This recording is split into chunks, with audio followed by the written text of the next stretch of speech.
Hello नमस्कार साथियों, मैं हूं नारायण पटेल आपके अपने चैनल पर। आज हम यहां पर बात करेंगे पीएम यशस्वी छात्रवृत्ति योजना, जिसकी परीक्षा 11 सितंबर को होने वाली है और इस समय फॉर्म भी भरे जा रहे हैं। फटाफट आप लोग फॉर्म भरिए। 1.5 लाख और 2.5 लाख की स्कॉलरशिप जीती। ये क्लास 9th में जो बच्चे इस बार एडमिशन लिए उनके लिए है।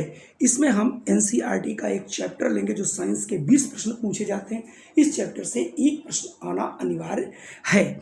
फसल उत्पादन तथा प्रबंधन यानी क्रॉप प्रोडक्शन एंड मैनेजमेंट, इसकी मैंने जो 25 क्वेश्चन जो थे उनको मैंने एक स्मरणीय तथ्य के रूप में प्रस्तुत किया था। अगर आपने नहीं देखा तो उसे आप जाकर के जरूर देखिए, हमारी प्लेलिस्ट में मिल जाएगा।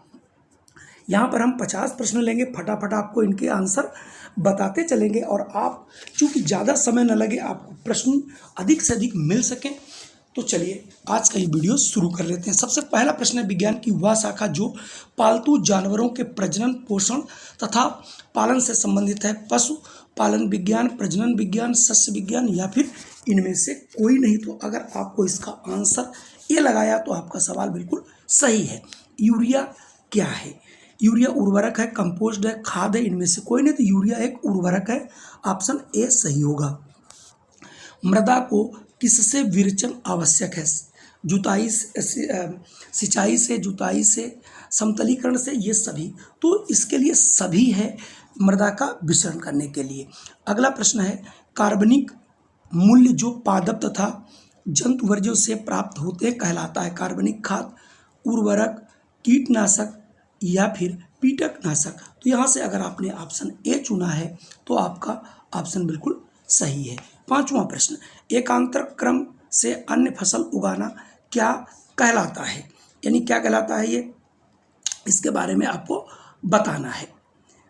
तो एकांतर क्रम में अन्य फसल उगाना क्या कहलाता? तो इसमें जुताई, फसल चक्रण, खाद देना या फिर निषेचन, ये कहलाता है आपका फसल चक्रण। प्रश्न संख्या 6। प्रश्न संख्या 6 आपके सामने निम्नलिखित में से कौन कार्बनिक पोषक नहीं है? नहीं पूछ रहा था। Ammonium phosphate, super phosphate, potassium phosphate, उपयुक्त सभी। तो उपयुक्त ये सभी, कोई भी जो है ये कार्बनिक पोषक नहीं है। अगला प्रश्न है 7वां, मछली की पूंछ, फिन और हड्डियों का प्रयोग किसके निर्माण में किया जाता है? उर्वरक, चिपकने वाले पदार्थ, ए और बी दोनों, इनमें से कोई नहीं। तो ये उर्वरक के रूप में प्रयोग किए जाते हैं। अगला है मछली फार्म क्या कहलाता है? एचरी, एपियरी, कम्ब या हाइव। तो इसमें जो आपका सही आंसर है वो है हेचरी, यानी ऑप्शन ए आपका सही है। अगला प्रश्न है शहद में पाए जाते हैं। शहद में क्या पाए जाते हैं ये आपको बताना है। शर्कराएं, खनिज, एंजाइम या फिर उपयुक्त सभी। तो इसमें सभी पाए जाते हैं। अगला प्रश्न है मधुमक्खी के बाक्स कहलाते हैं नर्सरी, एपियरी, हाइव या हेचरी। ये भी आपने इसके पहले प्रश्न देखा था। तो ये कहलाता है एपियरी, ठीक है। ऑप्शन बी सही होगा। प्रश्न 11, सभी जीवधारियों को भोजन की आवश्यकता होती है जो प्रदान करता है प्रोटीन और कार्बन डाइऑक्साइड, ऊर्जा, आयरन और CO2। उपयुक्त सभी। वेरी मोस्ट इंपॉर्टेंट प्रश्न है कि सभी जीव भोजन की आवश्यकता से इन्हें ऊर्जा प्राप्त होती है। प्रश्न अगर मैं 12 की बात करूं तो यहाँ पर है मधुमक्खियों के क्रियाकलाप से एक शय उत्पादन प्राप्त होता है। मधुमक्खियों से प्राप्त उपयोगी पदार्थ कहलाता है शहद, मधुमक्खी मोम, लाख, इनमें से कोई नहीं। तो इसका सही आंसर होगा बी, यानी मधुमक्खी मोम। छत्ते में मधुमक्खियों द्वारा निर्मित कक्ष क्या कहलाते हैं? आपको बताना है। एपियरीज, नर्सरी, कोष्ठक या इनमें से कोई नहीं। तो इसको कहलाता है कोष्ठक, यानी ऑप्शन सी वाला सही। चलिए बढ़ते हैं अगले प्रश्न पर। प्रश्न है बहुत बड़ा वीडियो बन जाएगा, इसलिए मैं उत्तर ही आपको बता देता हूँ। एक स्थल पर उगने वाले समान पौधे क्या कहलाते हैं? ये फसल कहलाते हैं, ठीक है। अगला प्रश्न है 15, हरे पौधे किसके द्वारा अपने भोजन का संश्लेषण करते हैं? तो वो प्रकाश संश्लेषण के द्वारा करते हैं।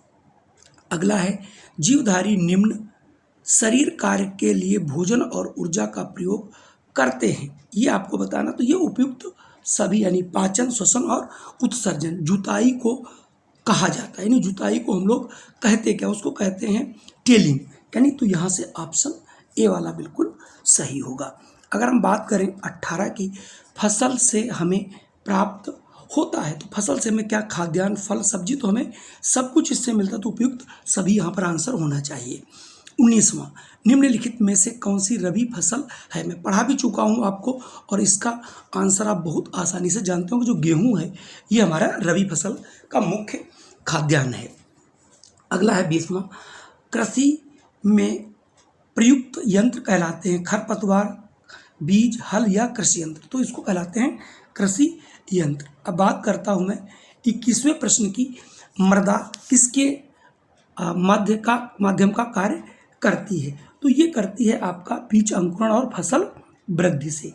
22वां प्रश्न है, मृदा में बीज रखना कहलाता है बुवाई, यानी जो बीज को बोते हैं उसको हम लोग बुवाई ही कहते हैं, जब रखना बोलते हैं उसे। विभिन्न अंतरालों पर फसलों को जल आपूर्ति की आवश्यकता होती है, तो ये क्या कहलाती है, ये कहलाती है भैया सिंचाई, बिल्कुल सही आंसर।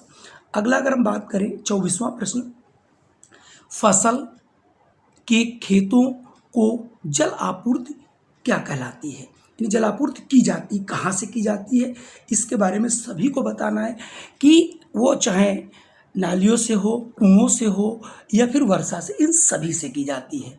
अगला है, गर्मियों में खेतों से किससे जल के वाष्पन द्वारा सिंचाई की आवृत्ति अधिक होती है, मृदा से, पादप सतह से या फिर ए और बी दोनों से, तो यहाँ पर आंसर होगा ए और बी दोनों से। अगला है, फसल के लिए जल आपूर्ति अधिक से क्या होगा, मृदा सतह पर वायु कम हो जाती है, तो यहाँ से ऑप्शन हमारा ए वाला सही होगा। चलिए बढ़ते हैं अगले प्रश्न पर।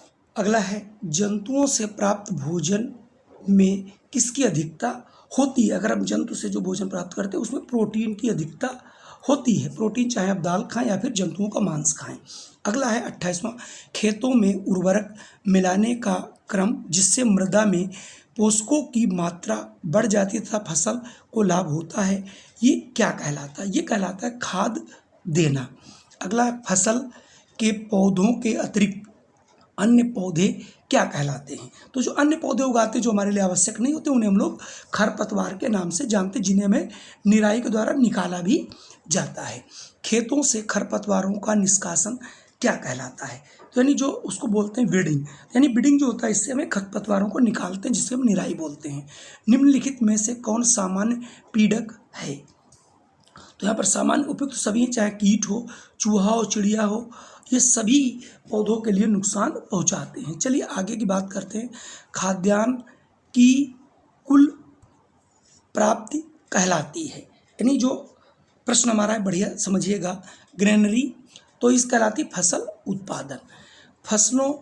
फसल की जीवधारुओं से रक्षा करने में प्रयुक्त रसायन कहलाता है, यानी उस रसायन का नाम क्या है, उसे कहते हैं कीटकनाशी, ऑप्शन सी।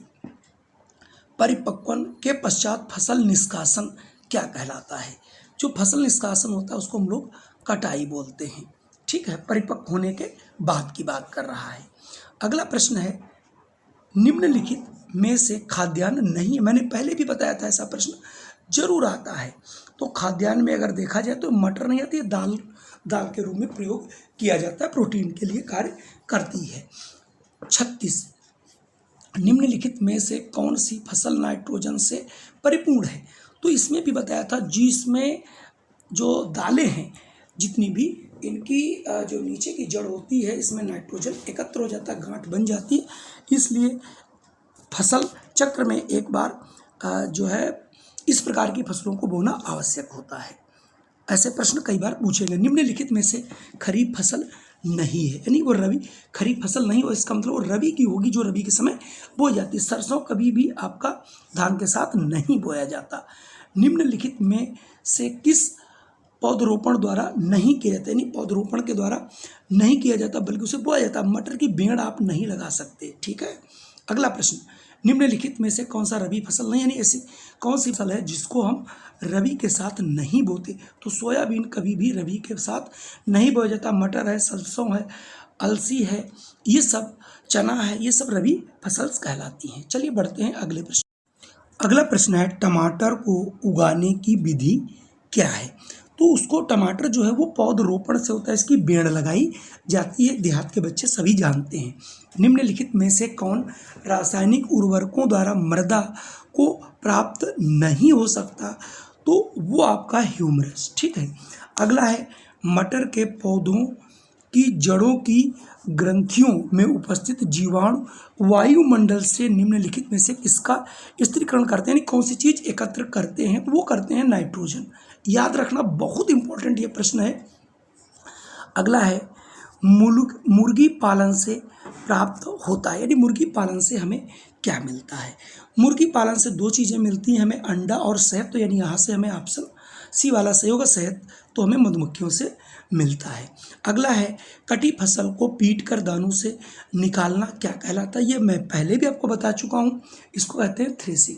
ठीक है। अगला प्रश्न 45 है सरकारी एजेंसी जो किसान के अनाज खरीदने, सुरक्षित संग्रहण एवं वितरण के लिए उत्तरदायी है, उस संस्था का नाम क्या है। वो होती है FCI। ठीक है। FCI जो है ये खरीदती भी है और बेचती भी है। अगला हमारा प्रश्न है मछली के तेल से निम्न में किसकी अधिकता होती है। Vitamin A, vitamin B, vitamin C और vitamin D. Very most important प्रश्न है। इसमें हमें विटामिन ए भी मिलता है और विटामिन डी भी मिलता है, यानी ये दोनों मिलते हैं। तो यहाँ से ऑप्शन आपका सी सही होगा, तो सी वाला ऑप्शन यहाँ से आपको सही कर देना है। अगला हमारा प्रश्न है फसलीय पादप तथा वृक्षों की सिंचाई का सर्वश्रेष्ठ प्रक्रम क्या है। तो ये है ड्रिप प्रणाली, यानी जिसमें छेद कर दिए जाते हैं और बहुत कम मात्रा में पानी दिया जाता है। अगला है असमतल खेतों की सिंचाई में किस विधि की वरीयता दी जाती है, यानी जो असमतल है वहाँ पर स्प्रिंकलर जो है प्रणाली होती है। इसका भी आप चित्र अपने डाल करके इस पे यूट्यूब पर देख सकते हैं और समझ सकते हैं। कुल मिला के आज के ये हमारे 50 प्रश्न थे, जिसमें से 48 प्रश्न थे जो कि आपको बहुत हेल्प करेंगे। अगर ये हमारा चैनल आप पहली बार आए हैं तो इसे सब्सक्राइब कर लें, हम आपको पूरा कोर्स कराएंगे और आप जुड़े रहें और आप निश्चित तौर पे इस स्कॉलरशिप को जरूर निकालेंगे। जय हिंद, वंदे मातरम।